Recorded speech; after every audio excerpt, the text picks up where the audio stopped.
Yes, and it's, as they said, very inconvenient. It's a disruption to individual lives, and it's a heinous crime, as the lady said. We're working very hard to make sure that we help the NHS put their systems back in order, and so far we've had reassurance from them that no patient data has been compromised. The National Cyber Security Centre is working with them to end the disruption, to contain it, and to make sure that we learn lessons from it. Can you give us the figures, as you understand them at this stage, about how many hospitals, how many trusts are affected?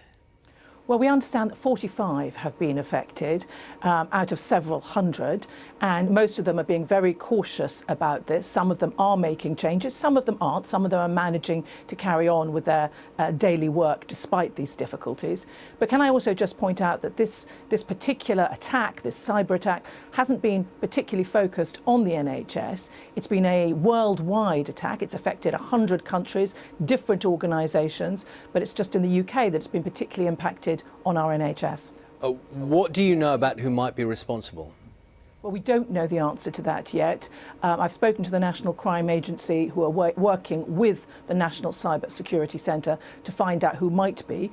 It will take a few days. We have to make sure we're very clear about what information we have and we track it down.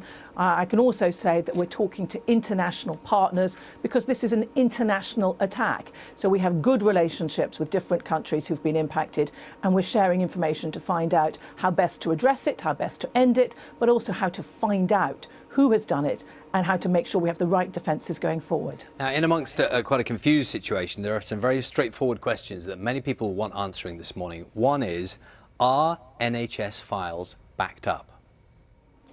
They are supposed to be backed up. The purpose of backing up is, of course, partly to defend against this particular type of incident. This ransomware isn't about stealing data, it's about getting money off people to access data. If those files are backed up, that attack is absolutely worthless because people can just download the backed up information and work from that. So I hope the answer is yes. That is the instructions that everybody have received in the past. That is good cyber defence. But I expect, and we will find out over the next few days, if there are any holes in that. Well, people might have been hoping for reassurance from the Home Secretary that question. They might have been hoping, you would be able to say, yes, the system is in place, they're backed up. But the information you're receiving at the moment is that it may be that some of these hospital trusts do not have the details of patients backed up. Am I understanding that correctly?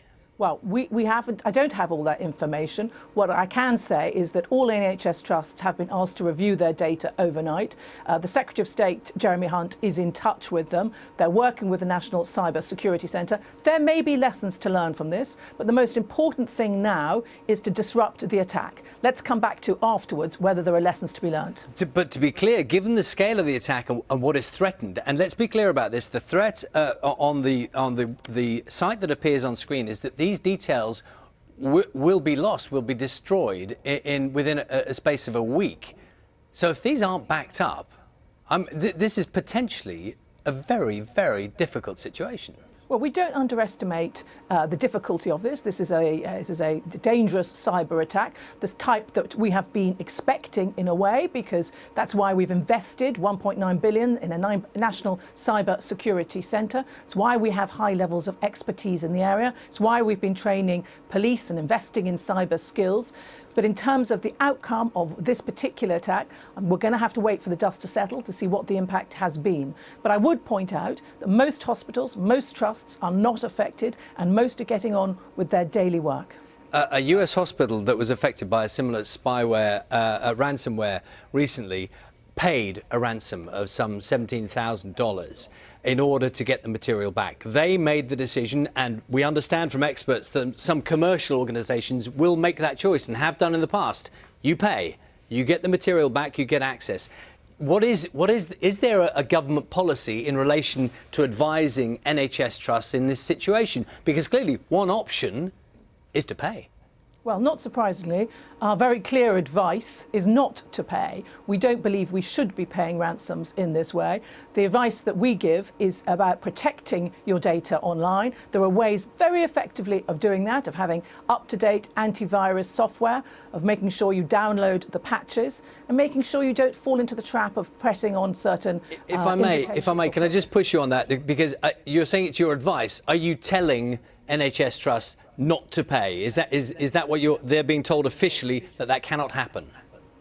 Well, I've spoken, as I said, to the Secretary of State. Yes, that is the advice that we have given out. They should not be paying. That is government advice, yes. And can I ask you about some information that's emerging from some of the experts in this field, which is to do with advice given out by Microsoft? And I understand this is a fast developing situation this morning. I'm looking at quotes from Ross Anderson, who's a professor of security engineer at Cambridge University's computer laboratory, saying that Microsoft issued critical notices in connection with security 2 months ago. The suggestion is that NHS organisations may either not have known this or have ignored advice to update what was relatively old computer systems. Now, I'm not sure if you heard those stories, but a lot of people are thinking that's completely unacceptable, given the importance of the information that's being stored. We all know how important this information is, and everybody is aware, anybody who works in the NHS, particularly at the senior level or in the IT level, are aware how important it is to have cyber defences, which is why the CQC inspection makes cyber part of that regular inspection. So they have been given, and most NHS trusts and organisations work within those guidelines to ensure that they do have up-to-date software, that they do have the right platforms, and that they back up appropriately. So this hasn't come out of the blue. We have been ready for this sort of attack. We have been giving advice, instructions and assistance to organisations like the NHS for many years to make sure we are ready for that. Our focus at the moment is making sure that we end the disruption being caused by this particular attack. Afterwards, we won't hesitate to learn lessons and see where we can improve.